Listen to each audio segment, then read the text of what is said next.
Bonjour à tous. Hier, l'Assemblée nationale a voté à une très courte majorité le budget de la sécurité sociale. Et il se passe une chose, c'est que comme il y a eu une focalisation assez importante sur le plan médiatique sur ce vote, on a l'impression que c'est terminé. Ben non, c'est loin d'être terminé. C'est qu'une étape et on a presque envie de dire que le plus dur reste à accomplir, ce qui n'est pas le moindre des paradoxes, et qu'ensuite, ça va faire 3 mois qu'on est en discussion budgétaire, et c'est pas fini. Alors il est temps surtout de faire le point, c'est ce que je vais faire rapidement, et voir où on est à cette étape, la fiscalité immobilière, Passion Immo, c'est parti.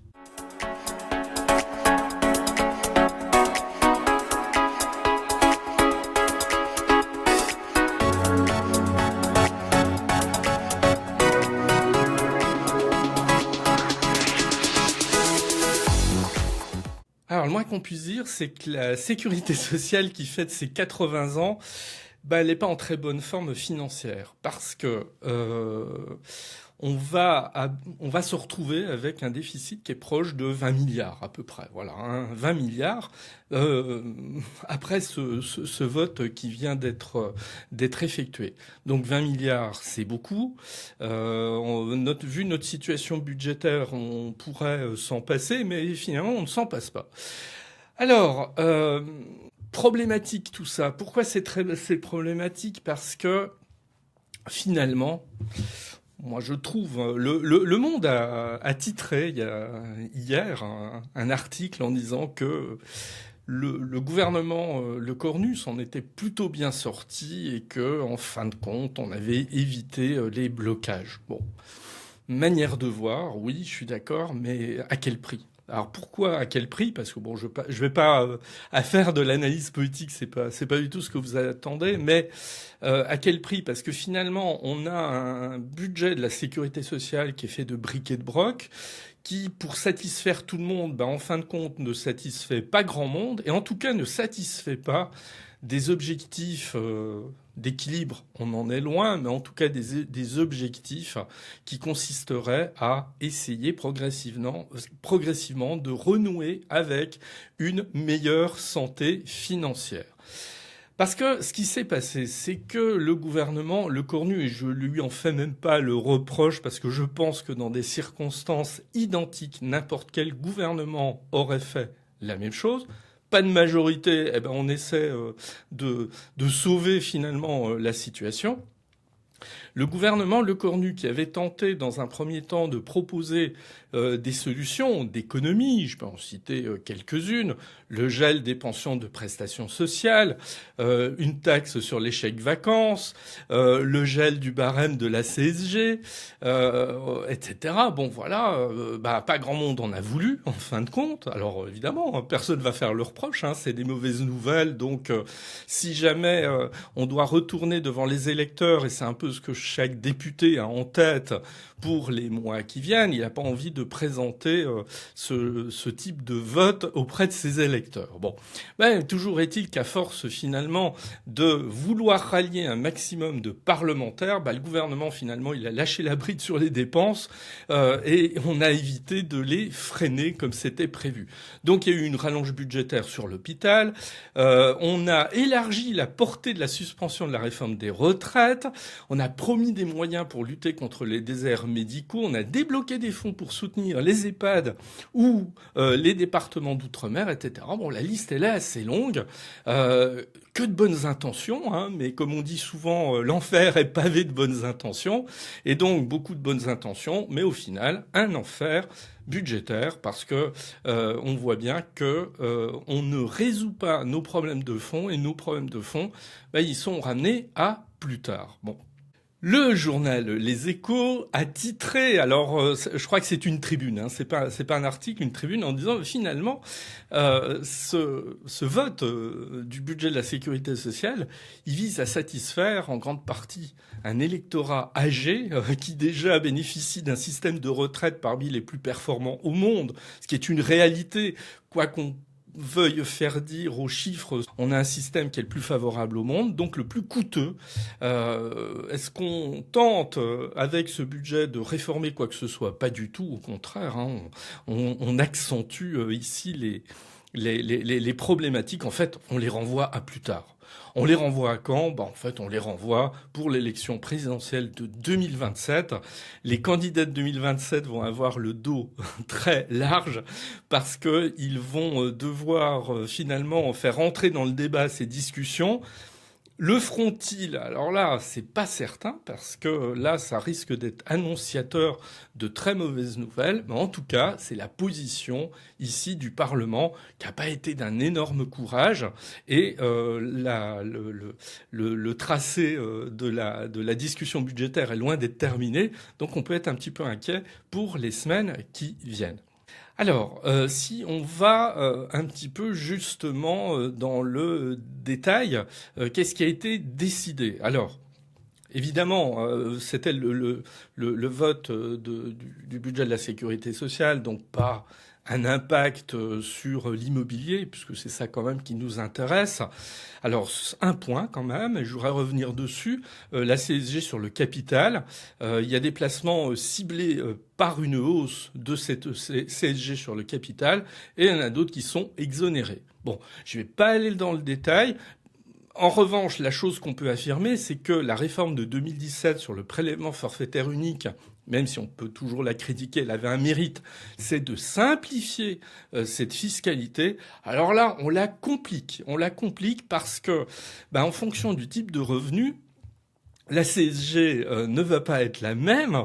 La bonne nouvelle, c'est que l'immobilier n'est pas impacté, ce qui est un peu logique compte tenu de la crise du logement que nous traversons, compte tenu qu'il faudrait essayer de faire revenir des investisseurs sur de l'immobilier qu'ils donnent à la location.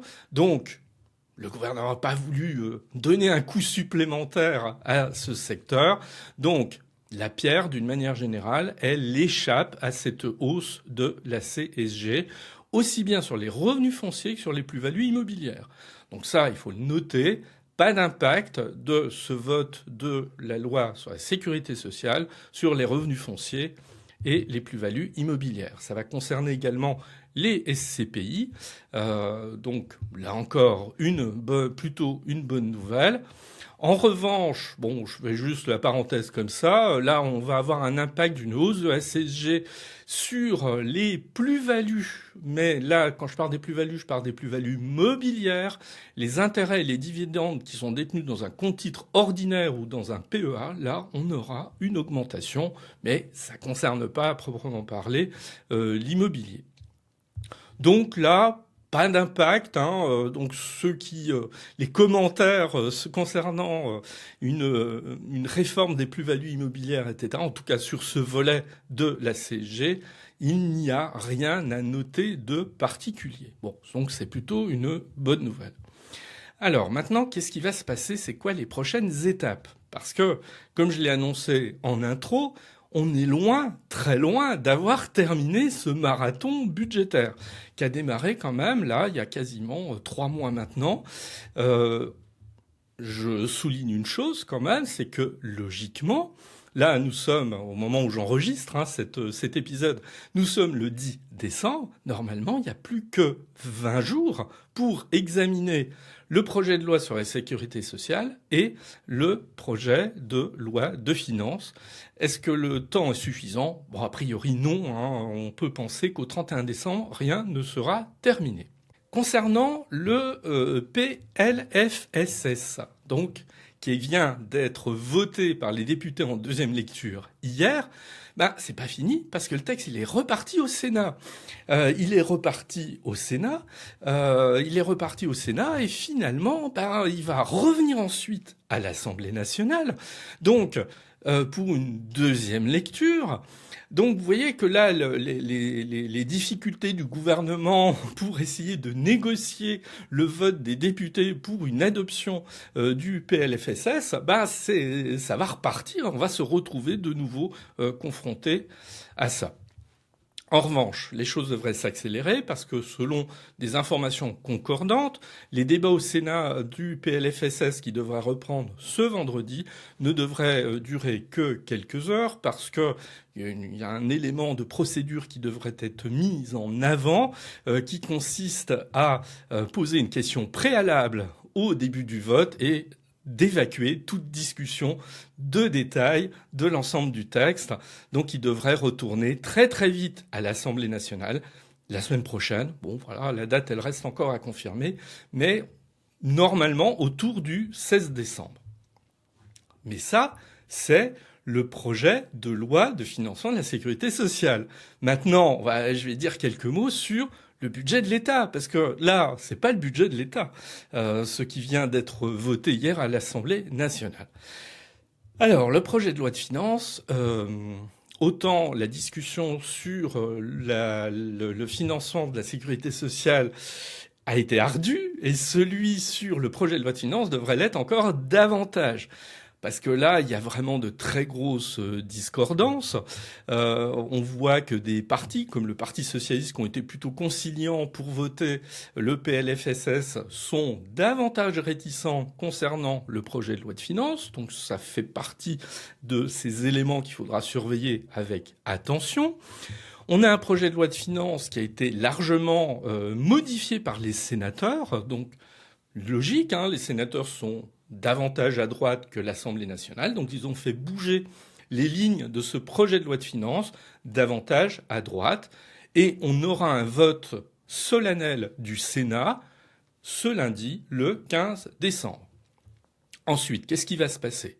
Le projet de loi de finances va être discuté en commission mixte paritaire. On a la date, le 19 décembre.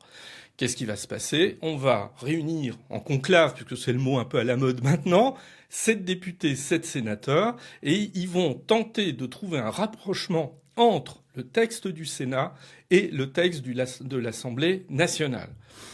Tâche assez impossible. Pourquoi ? Parce que on sait que le volet recettes du projet de loi de finances, il a été rejeté quasiment à l'unanimité en première lecture, et que le PLFSS, qui vient d'être adopté mardi, a été quand même vu un peu difficilement, et que comme on a alourdi le déficit de la sécurité sociale, maintenant, les parlementaires sont obligés de le compenser dans le budget de l'État.